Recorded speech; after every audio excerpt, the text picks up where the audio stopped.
Hi dear students, welcome back. So we studied about the digestive process. Next mechanism is absorption. We know the different stages of nutrition. One is ingestion, second is digestion. So we completed how the nutrients were digested in our body. Next step in nutrition is absorption. So let's study the absorption process in detail. Absorption.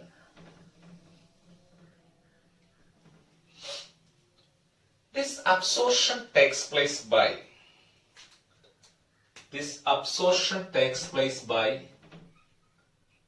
simple diffusion.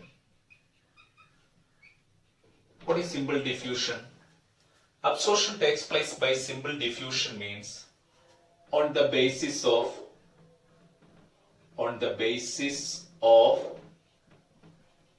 concentration gradient.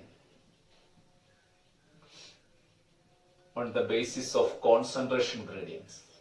So absorption takes place by simple diffusion means on the basis of concentration gradient. Next. Then by facilitated transport.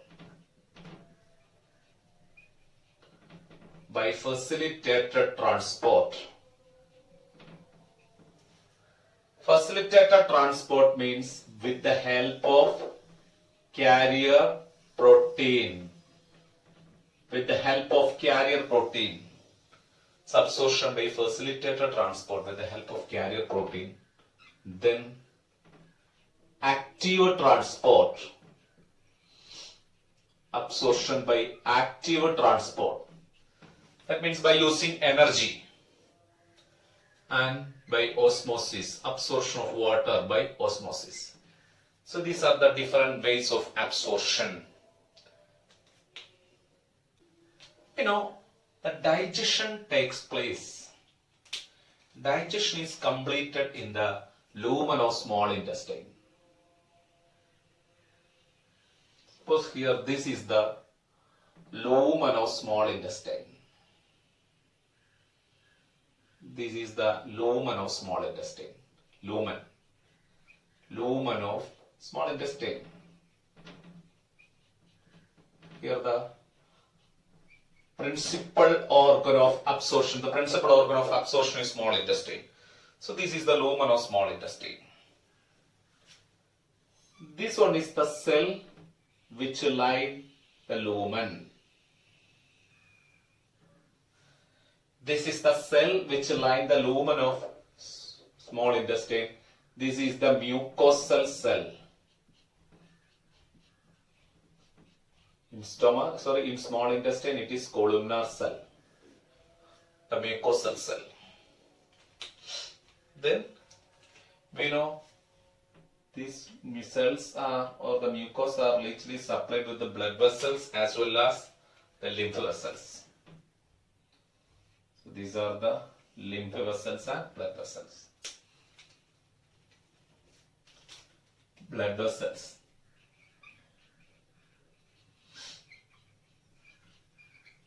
The lymph vessel. In small intestine, the lymph vessel is lacteal. The lymph vessel lacteal is there.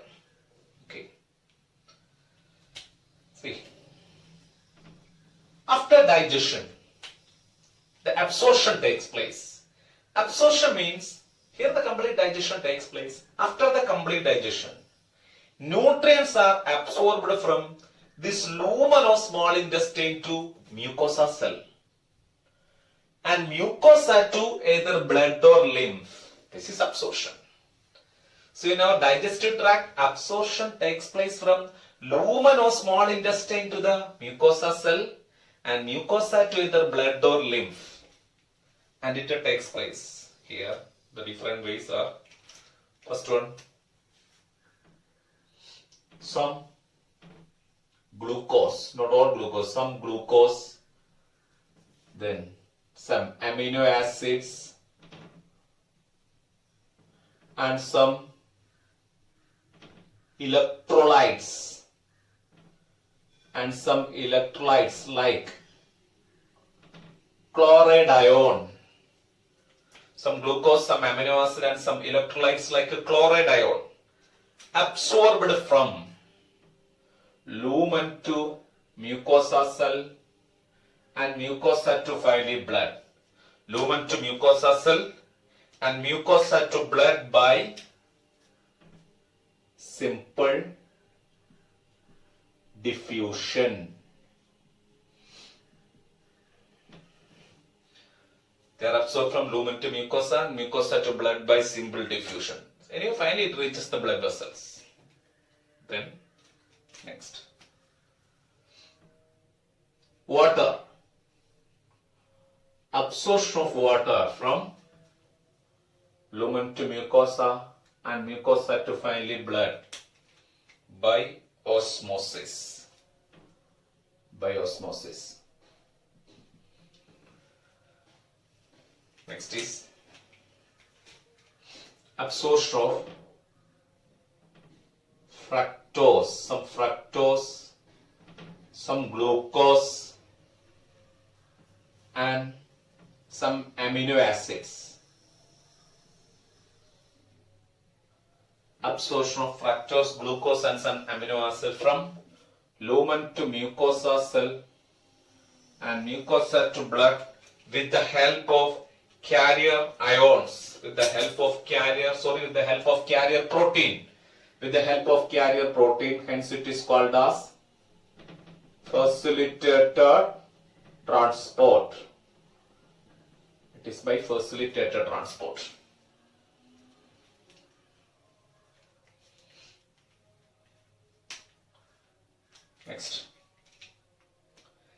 Next is amino acids,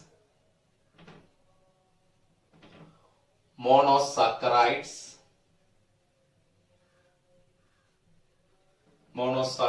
like glucose, fructose. Then most of the electrolytes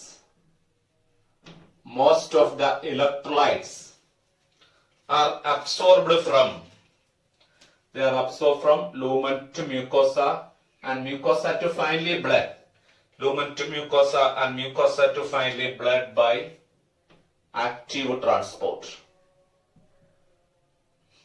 Finally blood by active transport. Anyway, all of these nutrients are soluble in blood, so they are finally absorbed to the blood vessels. Okay.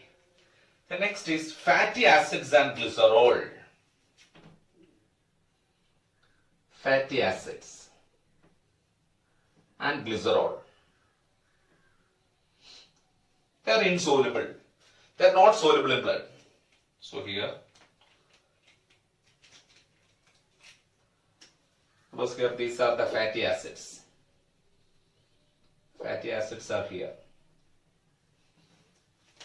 Then this one is glycerol. Glycerol in here. They are not soluble in blood. So here, with the help of bile salt, by the action of bile salt and phospholipids, the help of bile salt and phospholipids, this fatty acid and glycerol adhere to form small droplets. These fatty acid and glycerol adhere to form small droplets. These droplets are called as micelles.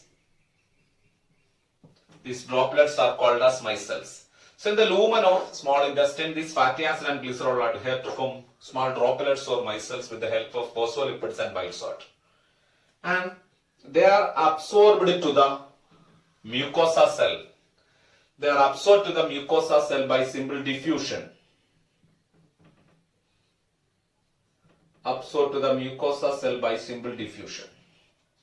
Okay. Now, it reaches the mucosa cell.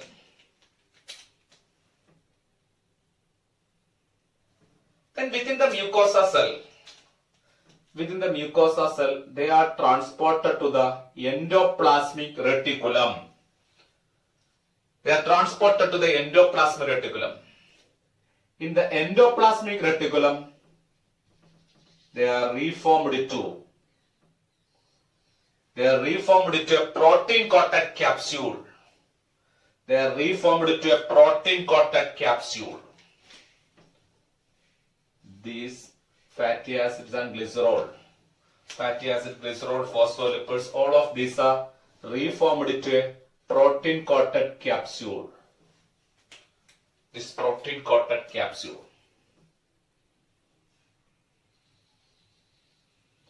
Reformed into a protein-coated capsule. This is called as chylomicrons.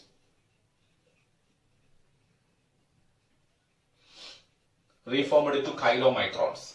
So where does this chylomicron formed? In the mucosa cell or in this columnar cell. What is actually this chylomicron? This chylomicron contains triglycerides. See here, they are reformed to form chylomicron. These chylomicrons contain triglyceride, phospholipids, cholesterol, and proteins.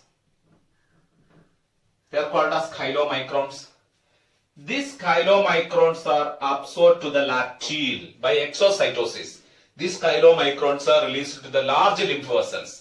Because these chylomicrons, it has large diameter. Because of the large size, these chylomicrons are not absorbed to the blood capillaries. Capillaries have a narrow diameter. So it not absorbed to the blood capillaries. Instead, because of the large size, they are absorbed to the large lymph vessels lacteal. And within the lymph vessels, the triglycerides are again dehydrolyzed to fatty acids and glycerol, and finally they are absorbed to the, or finally they are reaches the blood, and then finally to the cell. So chylomicrons are absorbed to the lacteal, and within the lymph vessels, it is again breakdown to fatty acid and glycerol. Okay, and finally absorbed. So in this form, these chylomicrons are absorbed to the large lymph vessels called as lacteal. That's all about the absorption of nutrient. So these are the form in which the nutrients absorbed. They are simple diffusion, osmosis, facilitated transport, active transport, etc. So this is the absorption of nutrients. Okay. And one more thing. Here during this digestion and absorption, the white or the pale yellow, the white or pale yellow fluid, taken from intestine to lacteal. The white or pale yellow fluid taken from intestine to lacteal. It is nothing but the absorbed form of fat, and this is called as chyle. So chyle consists of mainly absorbed fat. The white or pale yellow fluid taken from small intestine to lacteal. It is called as chyle. It is mainly contain the absorbed fat molecules. Okay. Then absorption takes place in different part of the alimentary canal. Absorption takes place in oral cavity. Absorption of some drugs. If some drugs are in contact with the lining of oral cavity, they were absorbed in our oral cavity. Then in stomach, absorption takes place in stomach. See, in stomach, absorption of water, some sugar, alcohol, etc. takes place in stomach. Absorption of water, alcohol, sugar. Then small intestine. Almost all nutrients are absorbed in small intestine, because we know the principal organ of absorption is small intestine. Then large intestine. Large intestine. Absorption of water, some minerals, drugs, vitamins, etc. takes place in large intestine. Absorption of water, minerals, drugs, vitamins, etc. takes place in large intestine. So that's all about absorption of nutrients in our body. Okay. After absorption through the blood or lymph, these nutrients are finally reaches the tissues. So within the tissue, these nutrients are utilized for the life activities. So next step is assimilation. Assimilation is the utilization of nutrients. These digested nutrients were utilized within the cell. They are utilized within the cell for the life activity. That utilization of nutrients within the cell for the life activities are called as assimilation. Then the final step is digestion or defecation. Digestion or defecation. After the complete digestion, the nutrients which were not digested are transported to the large intestine. We know large intestine begins with the cecum, then colon,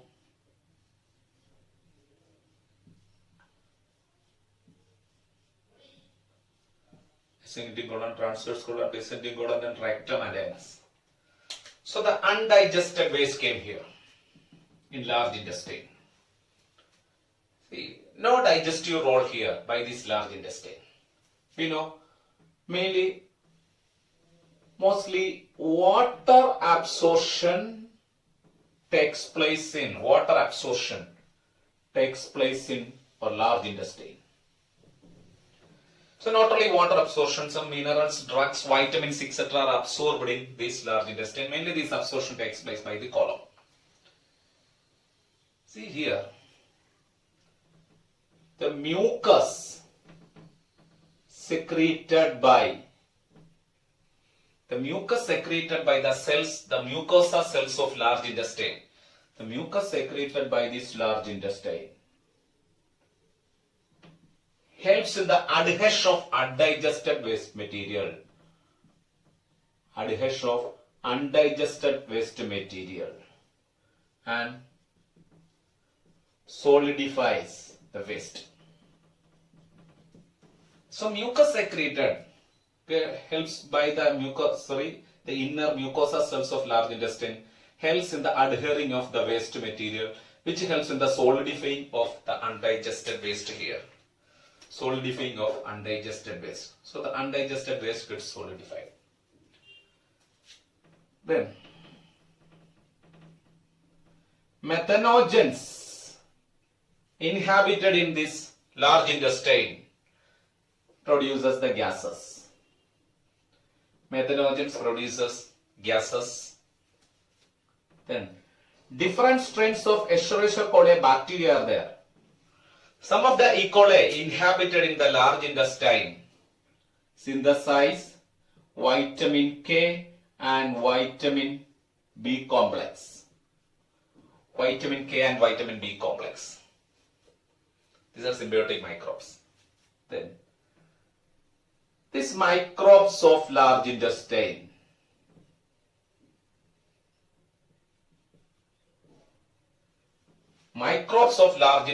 convert the bilirubin. See, bilirubin formed by hemolysis, and through the bile this bilirubin reaches the intestine. And when it reaches the large intestine, these microbes of large intestine convert this bilirubin to stercobilin and stercobilinogen. They are responsible for the characteristic color of feces. So the color of feces is due to the presence of this stercobilin and stercobilinogen. And these are produced by the microbes of this large intestine. Okay. Then when it reaches the rectum, all of this undigested waste material adhere and solidify to form the feces.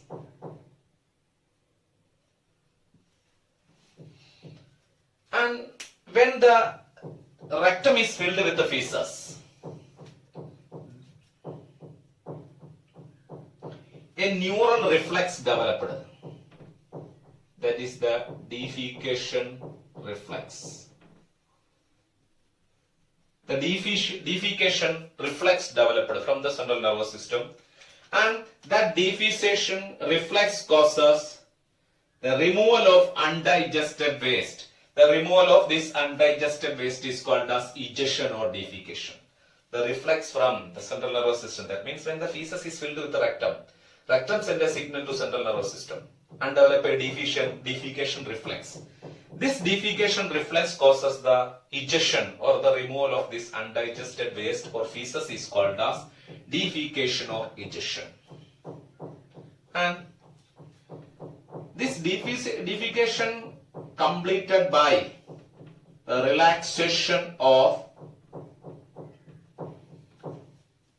the involuntary internal anal sphincter. The involuntary internal anal sphincter and the voluntary external anal sphincter. The voluntary external anal sphincter. Actually, the urge for defecation, when rectum is filled with the feces, the defecation reflex developed and made an urge for defecation. This urge for defecation is involuntary. During that urge, only the internal anal sphincter relaxes. Then the external anal sphincter is relaxed only by the voluntary action. So the urge for defecation is involuntary and the defecation process is a voluntary process. Okay. But in newborns, the defecation is involuntary. So these are about defecation process. So in this session, we completed absorption, assimilation and defecation or digestion process. Okay. So thank you for watching me. Bye. See you.